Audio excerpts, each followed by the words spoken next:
In 1999, 11-year-old Katie Moore of Del City, Oklahoma, won a statewide school children's contest to name the new passenger train connecting communities in Oklahoma and Texas. She called it the Heartland Flyer.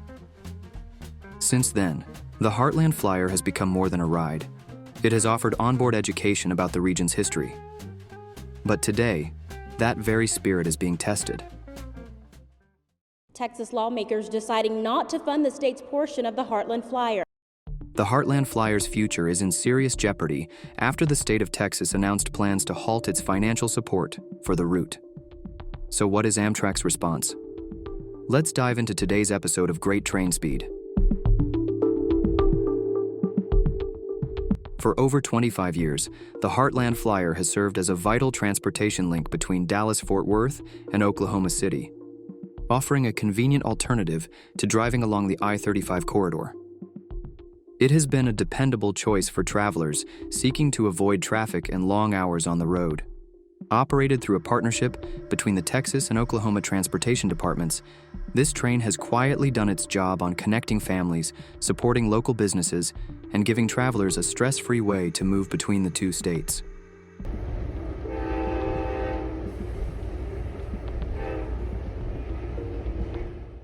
But right now, the Heartland Flyer is in serious trouble. Despite steady ridership and a track record of doing its job well, the train's future is hanging by a thread.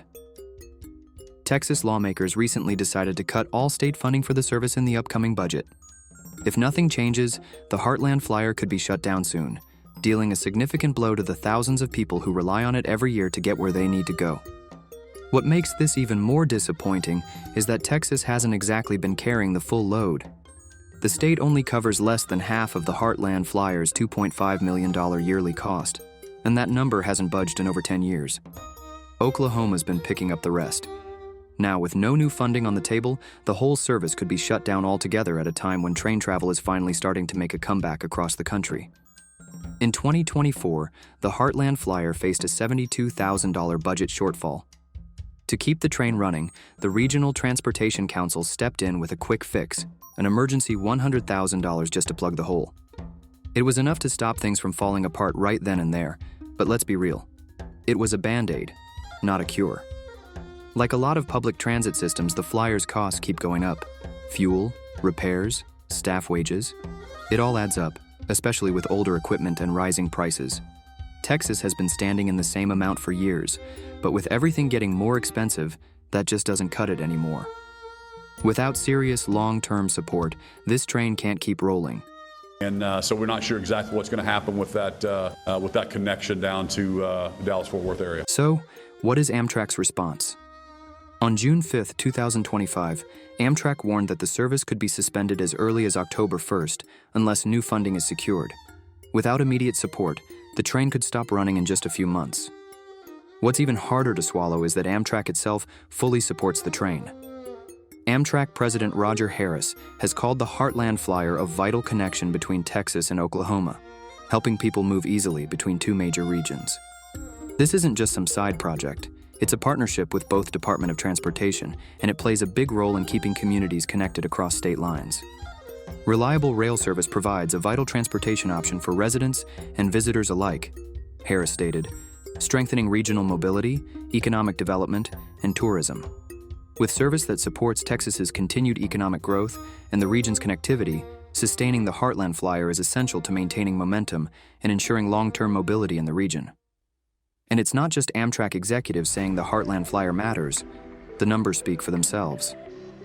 In 2024, the train carried more than 80,000 passengers, which is an 11% jump from 2023. It also brought in $2.2 million in ticket sales. That's real money and real people choosing to ride. And it's not slowing down.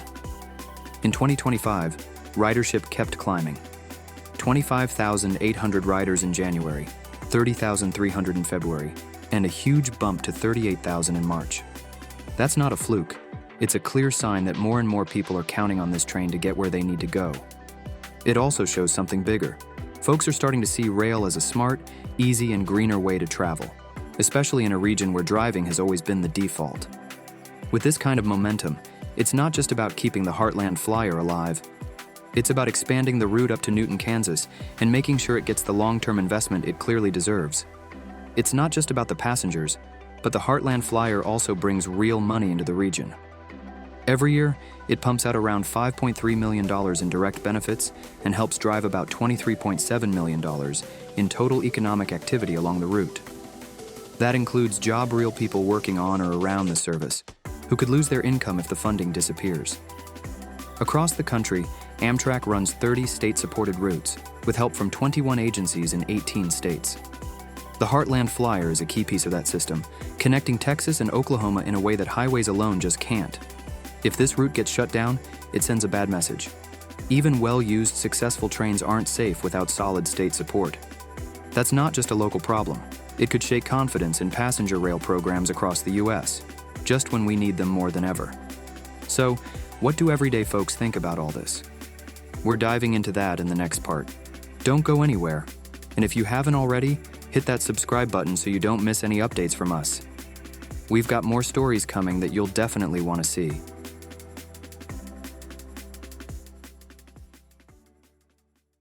Reactions to the Heartland Flyer's possible shutdown have been all over the place. Some hopeful, others pretty upset. One traveler, for example, is just crossing their fingers that the train keeps running through August because they already booked a round trip from Fort Worth to Oklahoma City. But not everyone is feeling so calm. A lot of the frustration is aimed at Texas for not wanting to spend $7 million to help keep the train going.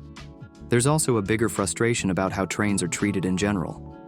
Supporters of public transit are tired of hearing that trains are a waste of money, while roads, which are also heavily funded by taxpayers, get a free pass.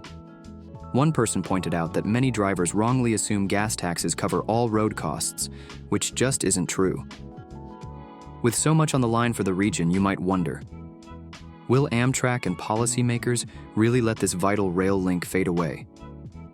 What concrete steps are they taking right now to keep it on track? What do you think? Should the Heartland Flyer keep running? Drop a 1 in the comments if you think it deserves to stay. Drop a 0 if you feel differently. We really want to hear what you have to say. Every opinion counts.